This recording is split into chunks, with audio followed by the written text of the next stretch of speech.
శ్రీ మహాగణాధిపతయే నమః. శ్రీ గురుభ్యో నమః. శివాయ గురవే నమః. మాఘ పురాణము 19వ అధ్యాయము. మునుల వాగ్వాదము. కృష్ణమద మహర్షి జహ్ను మునితో ఇలా అన్నారు: ఓయి వినుము, గోమతీ నదీ తీరమున పవిత్రమైన నైమిసారణ్యము కలదు. అక్కడ బహువిధములైన లతావృక్షములు ఎన్నియో ఉన్నాయి.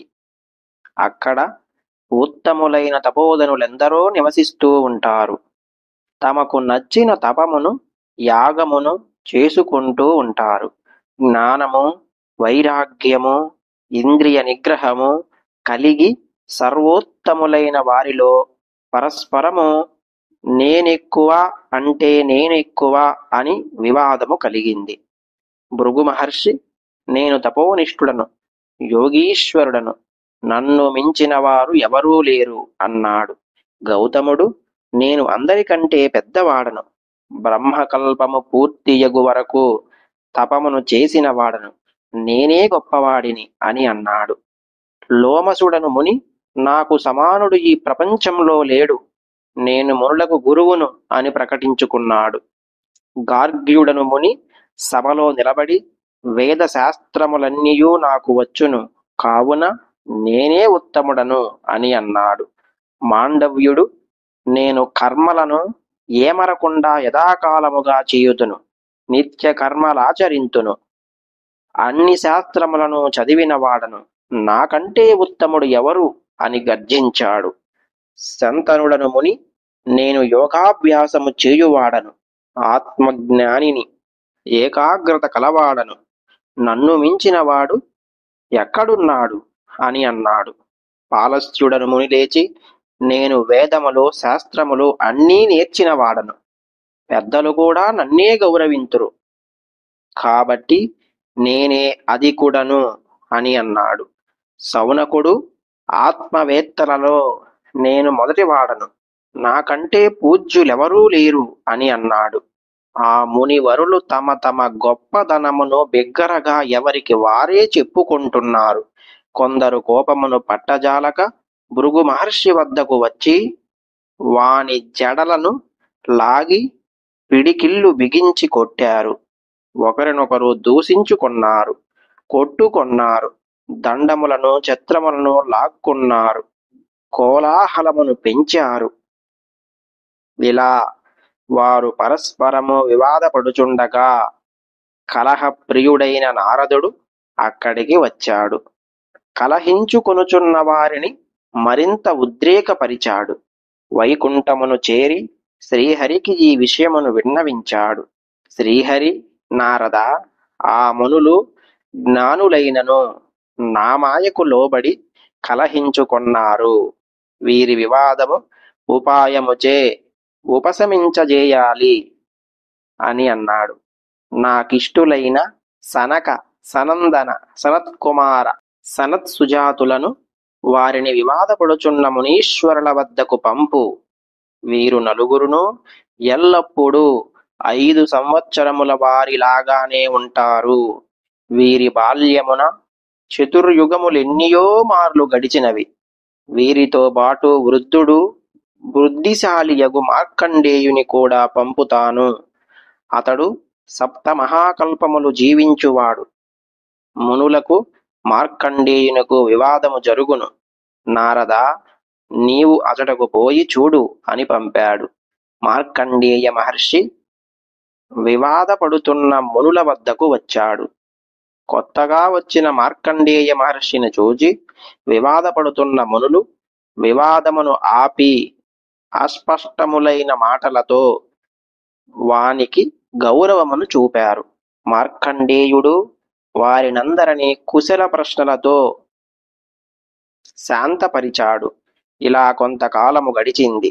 కొంతకాలము గడిచిన తరువాత బ్రహ్మజ్ఞానులగు సనక, సనందాది మునులు నలుగురు అక్కడికి వచ్చి శ్రీహరిని కీర్తించారు. మార్కండేయ మహర్షియు వారిని చూచి ఎదురు వెళ్ళి నమస్కరించి అర్ఘ్యపాద్యములచే పూజించారు. వారి పాదములను కడిగి నీటిని తన తలపై చల్లుకొన్నాడు. ఇలా తమకు పాదాభివందనము చేసి గౌరవించుచున్న మార్కండేయుని చూచి సనకాది మునులాశ్చర్యపడి ఇలా అన్నారు: మార్కండేయ మునీంద్ర, నీవు వయోవృద్ధుడవు, మహర్షులలో ఉత్తముడవు. సప్త మహాకల్పములు నీ ఆయుష్కాలము. ఇట్టి నీవు బాలురమైన మాకు నమస్కరించి పాదోదకమును నీ తలపై చల్లుకొనుచున్నావేమిటి? వృద్ధులు బాలురకు ఎదురు వెళ్ళి నమస్కరించుట చేయరాదని శృతివాక్యమున్నది కదా, మేము 5 ఏండ్ల వారమే కదా అని పలికారు. ఇలా సనకాదులు పలికిన మాటలను విని మార్కండేయ మహర్షి ఇలా అన్నాడు: ఓ మహాత్ములారా, ఒక్కొక్క దినము గడుచుండగా ప్రాణుల ఆయుర్దాయము కొండ నుండి స్రవించు నీరు వలె తగ్గిపోతుంది. 21 కల్పములు జీవించినను మృత్యువు తప్పదు. ఇందు అసత్యము లేదు. ఎక్కువ వయస్సు ఉండుట వలన ప్రయోజనమేమిటి? వేద శాస్త్రములను చదువుట చేత లాభమేమి? యోగమును పాటించుటచే ఉపయోగమేమి? తపము చేత కర్మానుష్టము చేత ప్రయోజనమేమిటి? జ్ఞానహీనుడు చిరంజీవి అయినచో వచ్చిన ప్రయోజనమేమిటి? నిరర్ధకముగా కాలము గడుపుటచే దుష్టుల జీవనము గడిచిపోవుచున్నది. జ్ఞానమును సంపాదించువాడే ఎక్కువగా వ్యర్థముగా అజ్ఞాని అయి ఎక్కువ కాలము గడిపిన వాని గొప్పతనమేమున్నది? వినాశకాలము ద్రాపురించినప్పుడు ప్రాణి లోకము భయమునంది తాను చేసిన కర్మలను అనుభవించి మరలా జన్మించును. నిత్యము కాని ఈ దేహముతో విష్ణు కథా ప్రసంగము చేయువాని బ్రతుకు సార్థకమైనది. మహాత్ములైన సనక సనందన సనత్కుమార సనత్పుజాతులారా, మీరు నిరంతరము విష్ణు కథా ప్రసంగమును చేయువారు. నిత్యము ఆయనను తలచి నమస్కరింతురు. శ్రీహరి ఎల్లప్పుడూ మీ హృదయ పద్మములనందే ఉంటాడు. మేము క్షణకాలమైనను విష్ణువును స్మరింపము. శ్రీహరి ప్రసంగములను కూడా చేయము. విష్ణు కథను విడువని బాలువడైనను వృద్ధుడే. నిరంతరము హరికథా ప్రసంగము చేయు మీరు బాలురైనను వృద్ధులే. హరికథా ప్రసంగము లేని వారెంత వృద్ధులైనను బాలురే.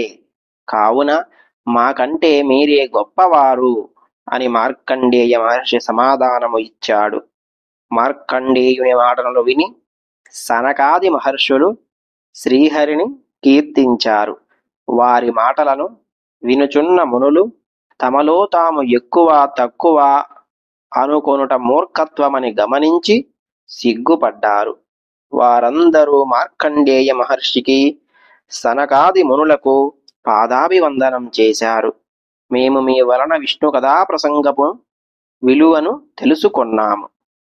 కాబట్టి విష్ణు భగవానుని మహిమ ఎరిగే శక్తిని ఇమ్మని ప్రార్థించారు. నారదుడు శ్రీహరి వద్ద కేగి జరిగిన దానిని చెప్పాడు. అప్పుడు శ్రీహరి వ్యాస రూపమున సూతునకు సర్వశ్రుతుల జ్ఞానమును బోధించాడు. సూతుని వలన మునులు మొదలగు వారందరూ శృతుల సారము ఎరిగారు. సౌనకుడు మునులను అహంకారము మొదలైన మనోవికారములను విడిచి ప్రశాంత చిత్తులై పరమేశ్వర జ్ఞానము పరమేశ్వర చింతనము కలిగి ఉన్నారు.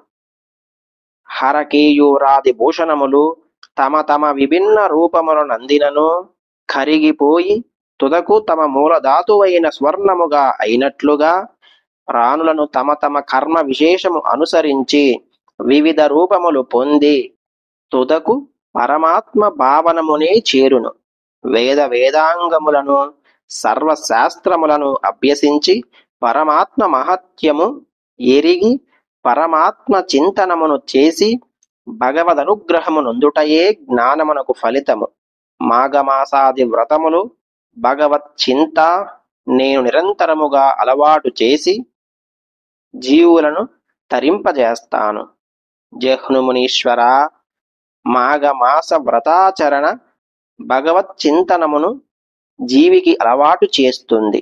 అట్టి చింతనము వలన ప్రాణి ఇహలోక సుఖములను పరలోకములను దుష్కర్మ క్షయమును సత్కర్మాచరణ ఫలమును పొంది భవసాగరమును తరించును. మునుల అహంకారమును మార్కండేయముని వినయ వివేకములను సనక సనందాదుల మాహాత్మ్యమును పరిశీలించి ప్రాణి వినయమును భగవత్ చింతనమును జ్ఞాన ఫలములని ఎరిగి ఆచరించి భవసాగరమును దాటవలెను సుమా అని కృష్ణమద మహర్షి వివరించారు. మాఘపురాణము 19వ అధ్యాయము మునుల వాగ్వాదము సంపూర్ణము. ఓం నమః శివాయ.